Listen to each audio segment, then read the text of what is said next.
అసలు మాయ ఎలా ఉంటుంది అని శౌనికాది మహామునులు సూత మహర్షిని ప్రశ్నించారు. శివుడి యొక్క మాయ శివుడి దగ్గర ఉంటే శివమాయ, విష్ణువు దగ్గర ఉంటే విష్ణుమాయ, బ్రహ్మ దగ్గర ఉంటే బ్రహ్మమాయ, జగన్మాత దగ్గర ఉంటే జగన్మాయ అని అంటూ ఉంటారు. ఆ మాయకి ఆ మాయ అసలు ఏ విధముగా ఉంటుంది, ఈ మాయను దాటాలంటే ఏమి చేయాలి అని ప్రశ్నలు వేశారు.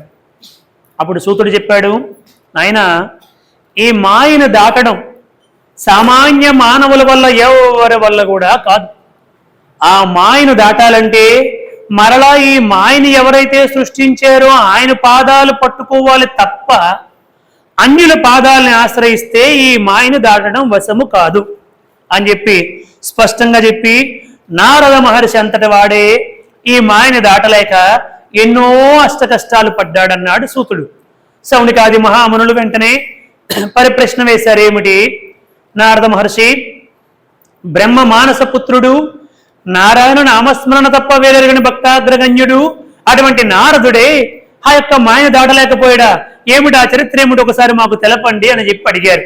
అంటే అప్పుడు ఆయన చెప్పాడు, నాయన పూర్వము నారద మహర్షి ఈ మాయ యొక్క దివ్యత్వాన్ని తెలుసుకోవాలని చెప్పి గొప్పవాడిని అనిపించుకోవాలని చెప్పి చాలా వేల సంవత్సరాల పాటు గొప్ప తపస్సు చేశాడు. తపస్సు చేసినప్పుడు దేవేంద్రుడు చూశాడు. దేవేంద్రుడికి ఏమిటంటే ఎవరు తపస్సు చేసినా ఇది నా సీటు కోసమే వీళ్ళు తపస్సు చేస్తున్నారు అనుకుంటాడు దేవేంద్రుడు. అనుకుని అనేక మందిని పంపించారు. ఇప్పుడు గ్రామాల్లోని ఎక్కడైనా ఎవరైనా నలుగురు గుమ్ముగూడారు అనుకున్న రాజకీయ నాయకులు వీళ్ళేదో నా పదవికి ఎసరు పెట్టడానికే గుమ్ముగూడినట్టుగా ఉన్నారు అనుకుంటారు కదా. అట్లా ఇంద్రుడు కూడా ఇది నా పదవికి ఎసరు పెడుతున్నాడు ఈ నారదుడు అని చెప్పి వెంటనే మన్మధుని పిలిచాడు. నాయనా మన్మధ, నువ్వు ఎలాగైనా సరే వెళ్ళి ఆ నారదుడికి తపస్సు నుంచి భగ్నం చేసేయి అని చెప్పి మన్మధుణ్ణి, వసంతుణ్ణి, అప్సరసల్ని పంపించారు. ఈ అప్సరసలందరూ కూడా వచ్చి తదీం దీం తనని అనుకుని గొప్పగా నృత్యాలు చేశారు. నారదుడు మాత్రము గొప్ప ఇంద్రియ నిగ్రహంతో మనస్సును అరికట్టుకుని అసలు ఆయనకి ఏమి జరిగిందో తెలియలేదండి, అంత గొప్ప తపస్సు చేశాడు.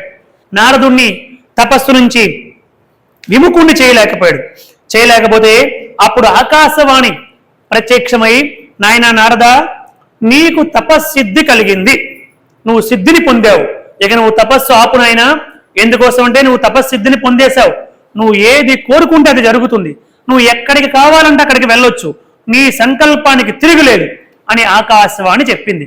అప్పుడు నారదుడు కళ్ళు తెరిచి చూసేసరికి ఎంతో ఆనందపడ్డాడు. ఆహా, ఎంత గొప్ప వరాన్ని ఇచ్చింది అమ్మ అని చెప్పి సంతోషపడ్డాడు.